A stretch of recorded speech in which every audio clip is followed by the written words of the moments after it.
Bienvenidos a Capa 8, el espacio donde nos adentramos en los niveles más profundos del diseño y la experiencia de usuario. En este segundo episodio, conversamos con Javier Velasco, diseñador de experiencias y doctor en Ciencias de la Información de la Universidad de Carolina del Norte. Javier nos lleva de vuelta a lo fundamental, a lo esencial, para cuestionarnos cómo estamos estructurando y organizando la información en nuestros productos. No te pierdas este episodio, donde exploramos cómo la base de todo buen diseño es la correcta organización de la información. Esto es Capa 8.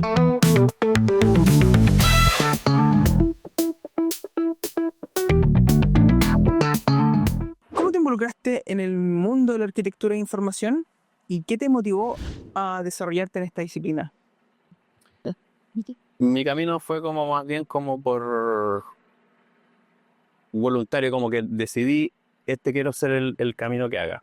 Entonces, en mi época de la U, la web estaba empezando a popularizarse más y al momento de egresar decía, yo quiero trabajar en esto, pero no había donde aprender, no había nada en esa época. Como yo sabía inglés cuando niño, alguien algún día de manera muy casual, mucha casualidad, digamos, fortuna, me apuntó acerca de una lista de correos donde la gente discutía sobre el diseño web. Y me metí ahí a hablar con estos compadres y fueron los pioneros que inventaron nuestro campo.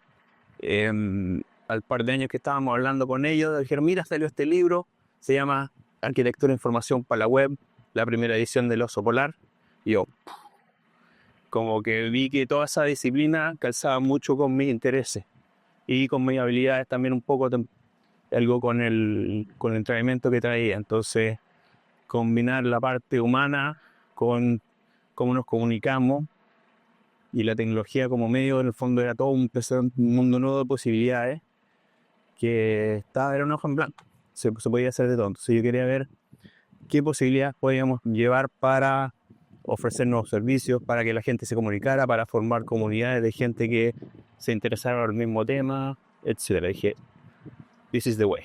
Y justamente así también conociste muchas como figuras clave hoy en día de la arquitectura de información, como a nivel mundial en general.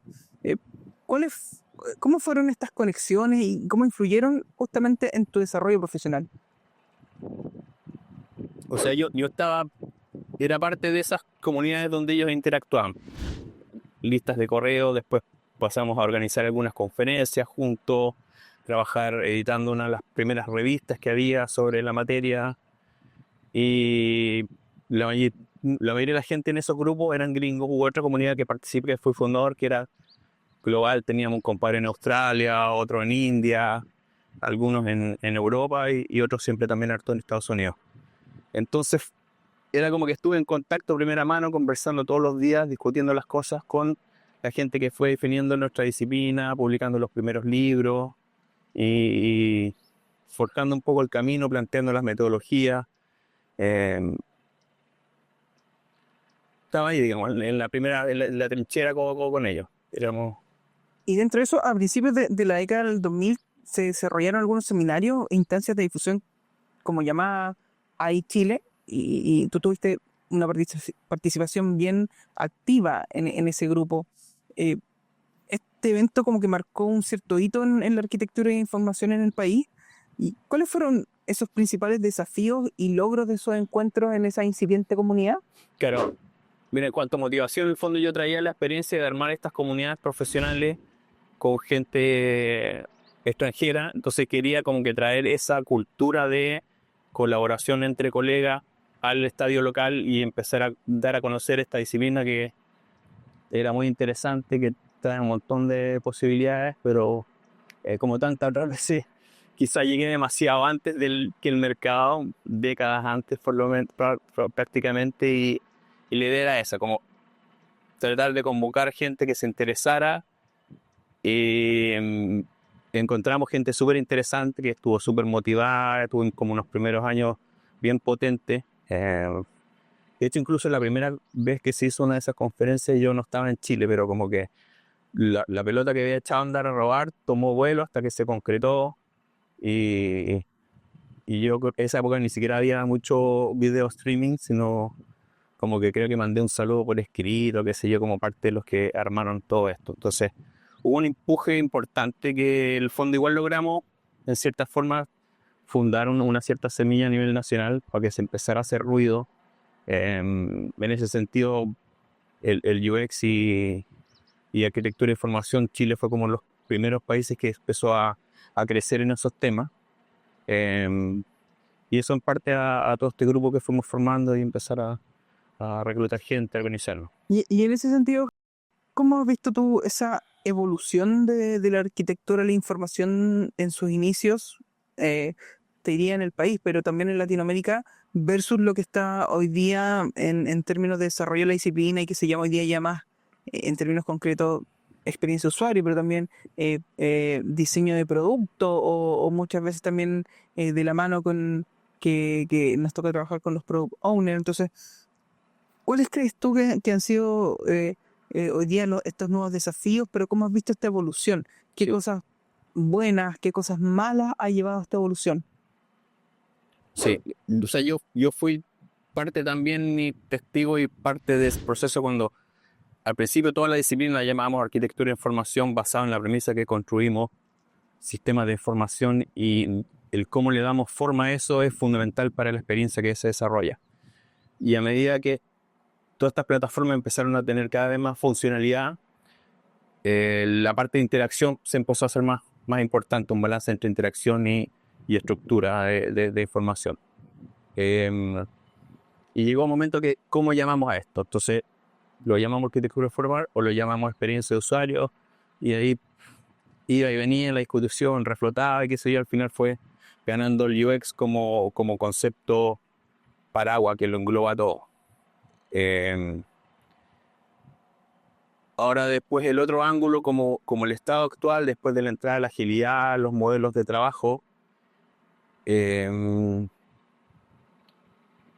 tenido grandes ventajas en muchos ámbitos, y desde la perspectiva del diseño sí hemos perdido un poco terreno.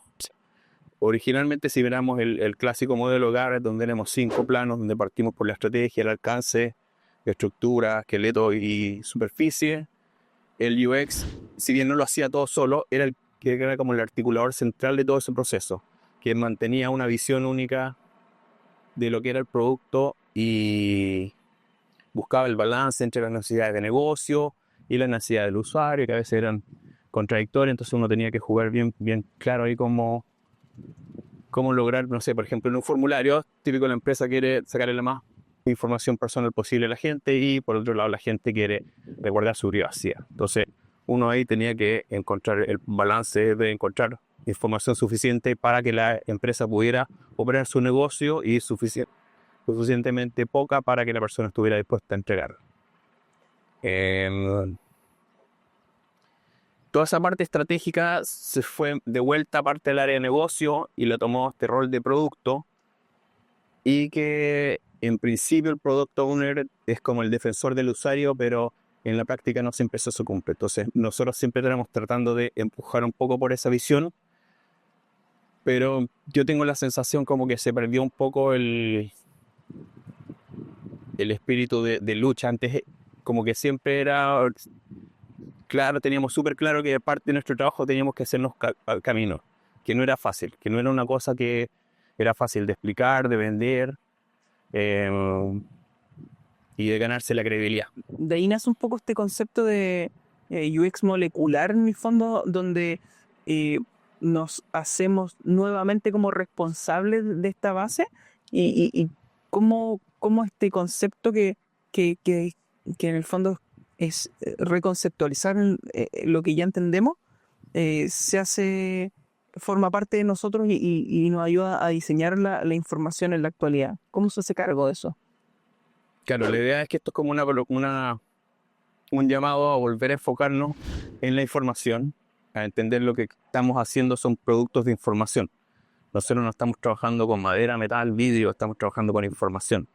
Y eso pareciera que se nos olvidó en el tiempo. Entonces, tenemos un montón de esfuerzo en que las cosas se vean de manera consistente, que el tema de los sistemas de diseño. Es una herramienta increíble, genial, fantástica, pero hay gente que como que llega a tal punto que piensa que con un sistema de diseño tú definís una experiencia. Pero se queda muy corto eso, porque sistemas de diseño no son más que cajitas. Y rasga solo la superficie. El sistema de diseño se hace cargo solamente de cómo se ven las cosas. O quizás cómo se arreglan, pero solo a nivel de layout. Ahora, en cuanto a nivel de comprensión humana, cómo nosotros organizamos la información, cómo hacemos que la gente encuentre la respuesta a lo que está buscando, si ese proceso fue fácil, intuitivo o no, tiene un impacto mucho más profundo en la experiencia que cómo se veía en el proceso.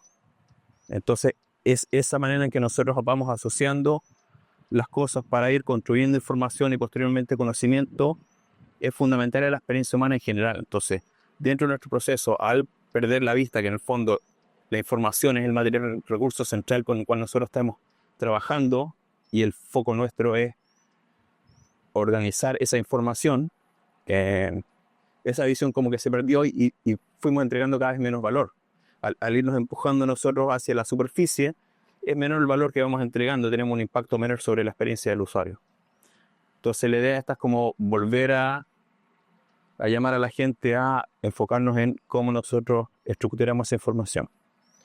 Ahora, teóricamente, ¿por qué es tan importante esta manera que ordenamos la información? Los datos en sí no tienen significado. Si encuentro un número, un 30, no sé qué significa hasta que lo empiezo a hacer conexiones. ¿Son 30 qué? 30 grados. Ok, 30 grados ¿qué? ¿De temperatura o de un ángulo? Ya, 30 grados Celsius. Si yo no estoy familiarizado con eso, no puedo saber si es frío o calor. A medida que voy adquiriendo conocimiento y organizándolo, estructurándolo, puedo saber que 30 grados significa que puedo salir con pantalón corto afuera, polera manga corta, no me va a dar frío. Entonces, ¿cómo vamos estructurando el conocimiento para después saber cómo llevarlo a la práctica? Eso se llama el modelo de IKWD, de los datos, la información, conocimiento, la sabiduría. Mientras más vamos aglutinando la información. Entonces, eso es como un modelo que explica en general cómo nosotros interactuamos con el mundo. Entonces, si nosotros estamos después diseñando un sistema de información, la manera en que articulamos esas conexiones entre la información, cuántos pasos tiene que dar una persona para completar un proceso, cómo se llama el botón que la persona apretó, eso es como súper central en la experiencia.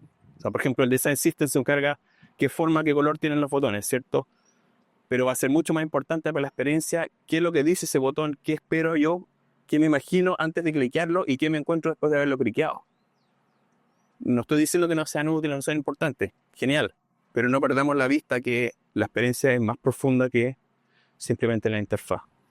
De eso se refiere como la unidad más básica. Claro, ese es como lo que yo planteo de armar un proyecto y partir a buscar como que el elemento básico de información que es, objeto de información, y eso es lo que como que estoy apoyando la metáfora del átomo. Entonces, por ejemplo, si yo estoy trabajando en un diario, ya una noticia probablemente va a ser el objeto básico de información y esa tiene unos atributos.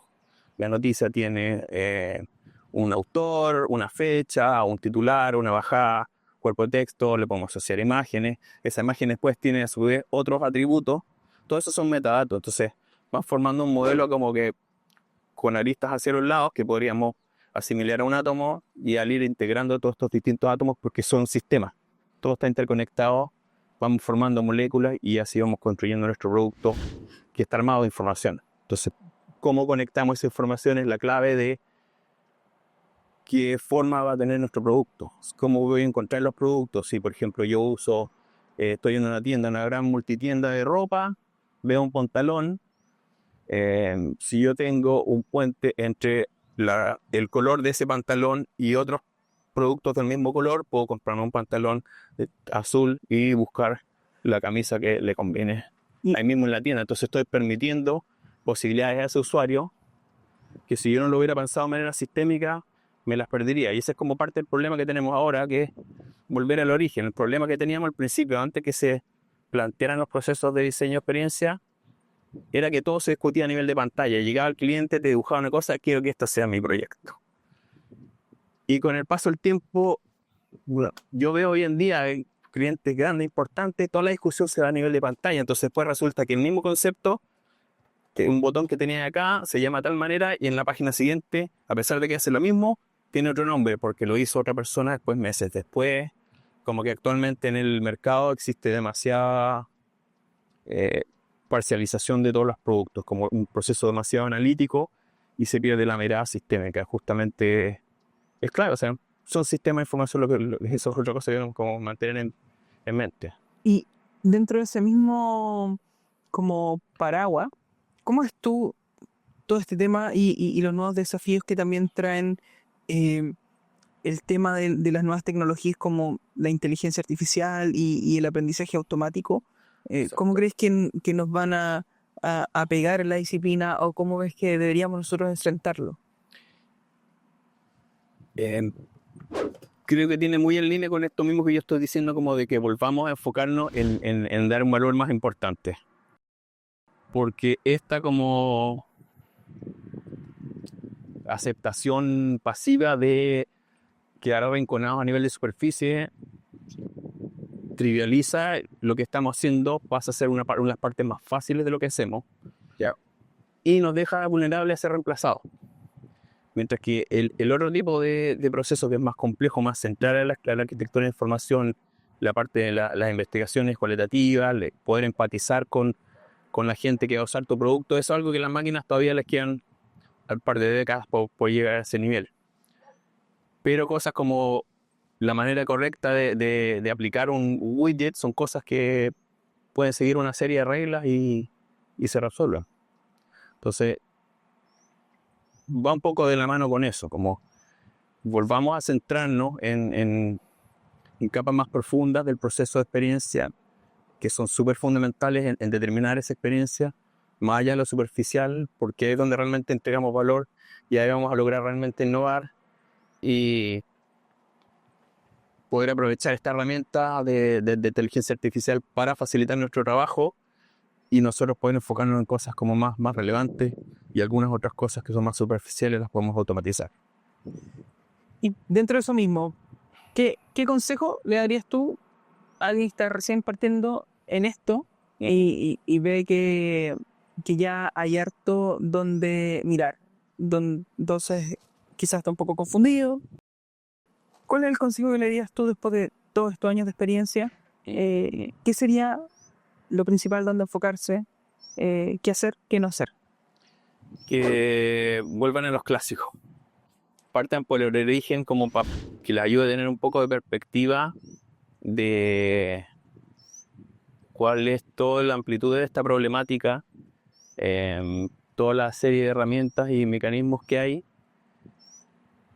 y eso les va a permitir en el fondo darse cuenta de patrones y de tendencias, y ese es como el otro, como que no se dejen llevar por tendencias pasajeras, no sigan moda, sino que enfóquense en dar lo mejor de sí mismo. ¿Cómo puedo enfocarme en entregar el valor máximo posible a mi usuario y al negocio?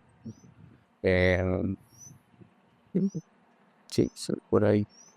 ¿Cómo identificar una tendencia, una moda? Porque ¿cómo alguien puede saber que algo es una moda?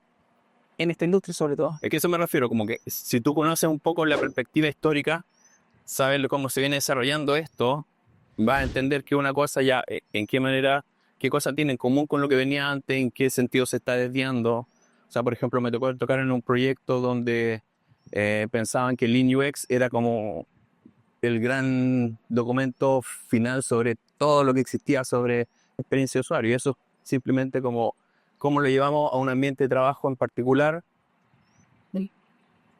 para usarlo en determinado contexto, y eso también no se entendía. Entonces ahora todos creyeron que ese tipo de procesos se pueden aplicar en cualquier lugar, y no es así. De hecho, lo dicen ellos en la introducción. O sea, esto es algo como que se aplica dentro de tal contexto.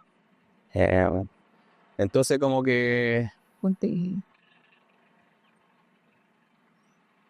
traten de entender cuál es el corazón de lo que estamos haciendo, que de mi perspectiva es fundamental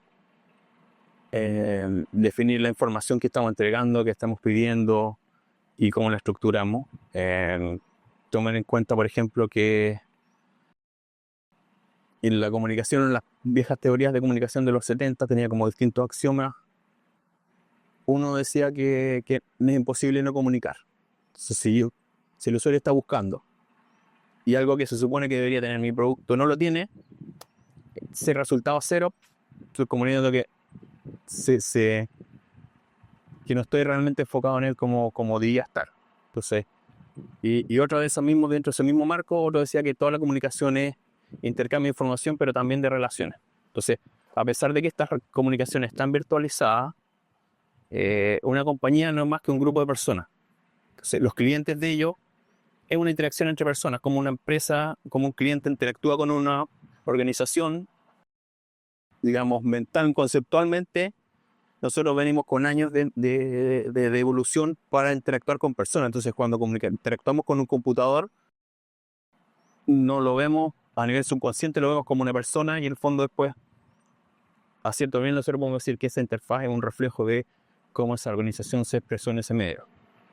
Y aquí, como para, siguiendo con este concepto de UX molecular, ¿cómo podríamos tener un ejemplo concreto en términos de aplicarlo directamente a un proyecto, a un tema por ejemplo, les tocó rediseñar un flujo, un sitio web, una aplicación? Exacto. ¿Cómo un diseñador de experiencia de usuario que pueda estar escuchando este episodio puede aplicarlo directamente? ¿Con qué herramienta, de qué forma puede decir, cómo aplico este concepto de forma concreta? Así como para poder hacerme cargo de esto. Sí, yo hubo principalmente como dos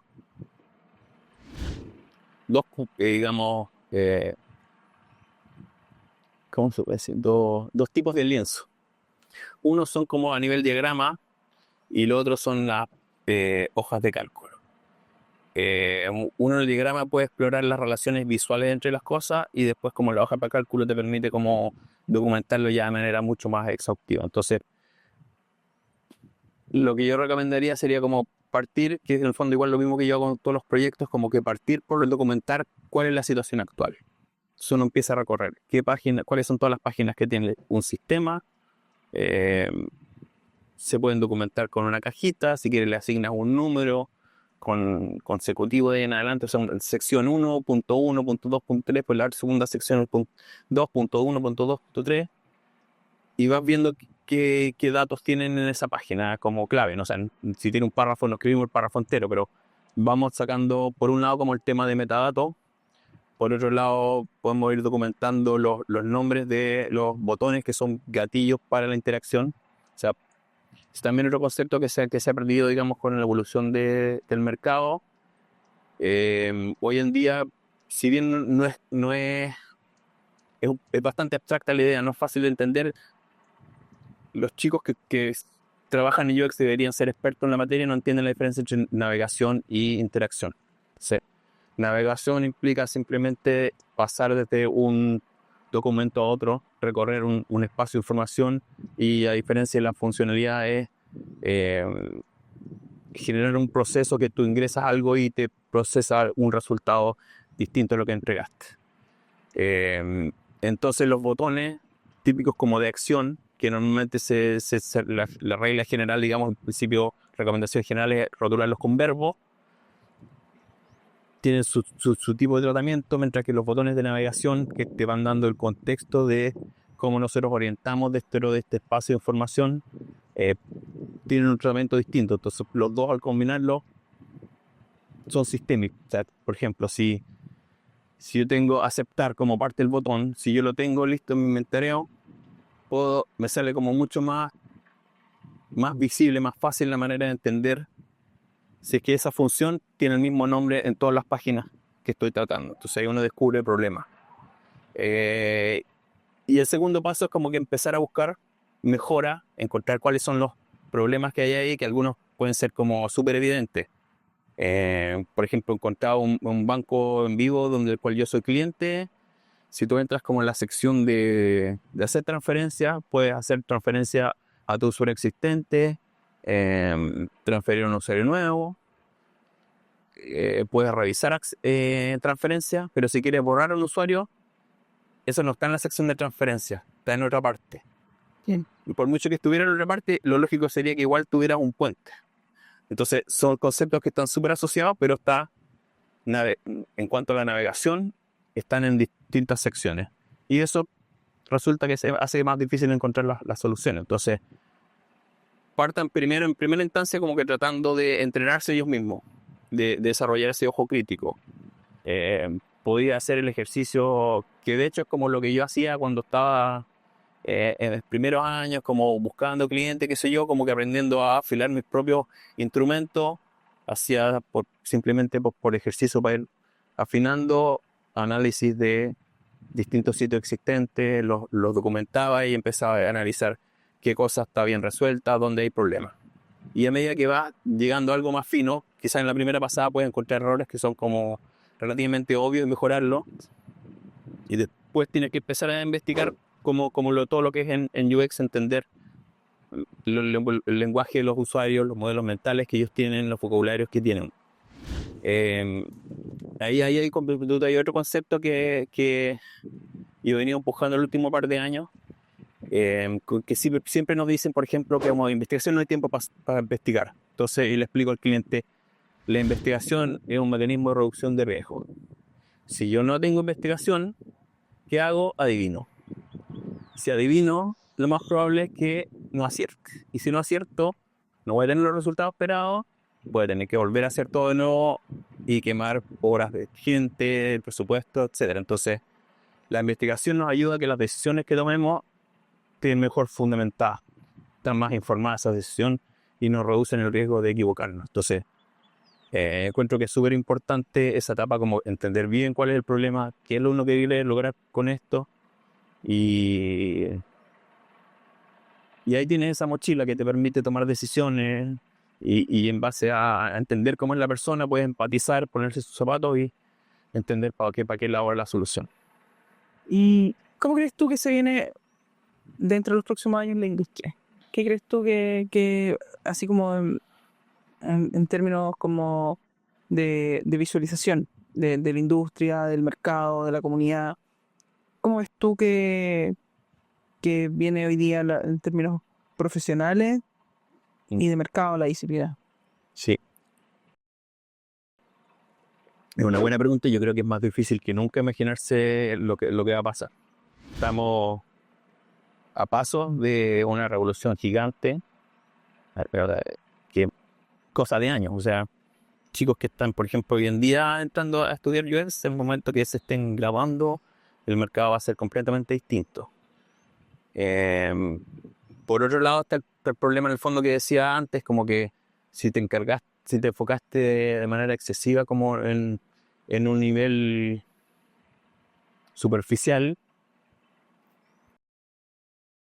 hay que como que meterse a otro lado, irse por otro lado, buscar el valor por otra parte, porque eso va a cambiar demasiado. Y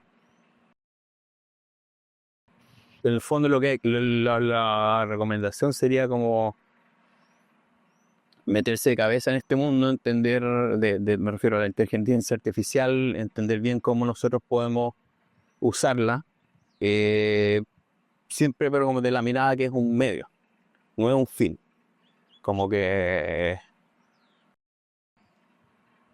por ejemplo, hoy en día el mercado está como muy enfocado en la tecnología, nosotros diseñamos productos de tecnología, se habla en los departamentos de UX están supeditados dentro de una visión tecnológica, pero la tecnología no es más que un medio. Lo que realmente estamos haciendo es como va mucho más allá. Es como si nosotros construyéramos autos y decirnos lo que solo hacemos son motores. Obviamente el auto no llega en ninguna parte si no tiene motor, pero no es la historia completa. Entonces, como que tirar la mirada para otro lado, ver, entender las cosas, volver a abrir el ojo. Yo creo que eso es como una de las cosas que más se ha perdido, que más puede ayudar a la gente como a volver a entregar valor. Si tú puedes como llegar a entender las cosas, a volver esa mirada sistémica, puedes empezar a entregar valor importante a tus clientes. Hace no mucho en una empresa grande donde tenía como cliente, justamente ellos llegaron a un punto que se dieron cuenta que sus sistemas de navegación no eran consistentes para nada. Era como el típico caso que se va desarrollando una herramienta en determinado periodo, el año siguiente se hace otra cosa y al final como que se pega con la técnica del picoroco, sino que simplemente el nodo se pone al lado del que venía antes y va todo para el lado. Entonces uno de los líderes ahí dice, mira, ya entiendo que mi problema es este, pero no sé cómo solucionarlo. Y esa era una habilidad que nosotros los que habíamos partido en esto era como el primer paso. Entonces ahora tenemos como ese encuentro de que justo yo estaba trabajando en ese lugar donde llegaron al punto que sintieron ese dolor y le encontrarían las herramientas necesarias para mejorar ese nivel de su experiencia que estaba siendo importante. Y finalmente, ¿algo que quieras comentar? ¿Alguna palabra? ¿Algo que quieras decirle como a la comunidad en general de UX?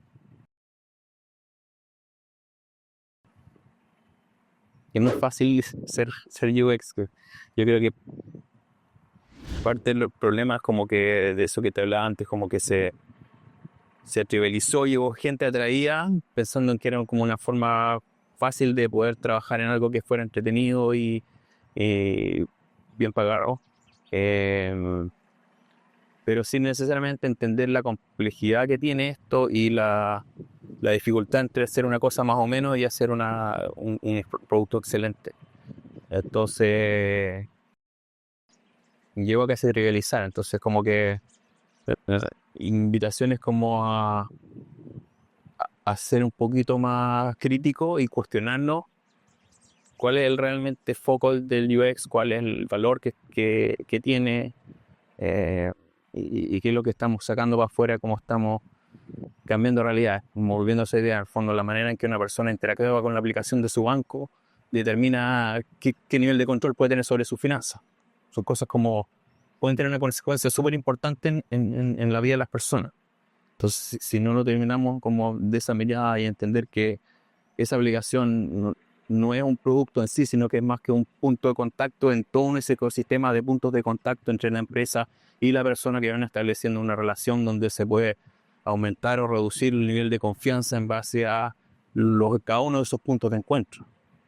Entonces, mira, abrir el ojo, mirar las cosas como de manera muy grande, porque hoy en día estamos como metidos en un sistema que, como bien dice el viejo refrán, estamos tan pegados en los árboles que dejamos de ver el bosque.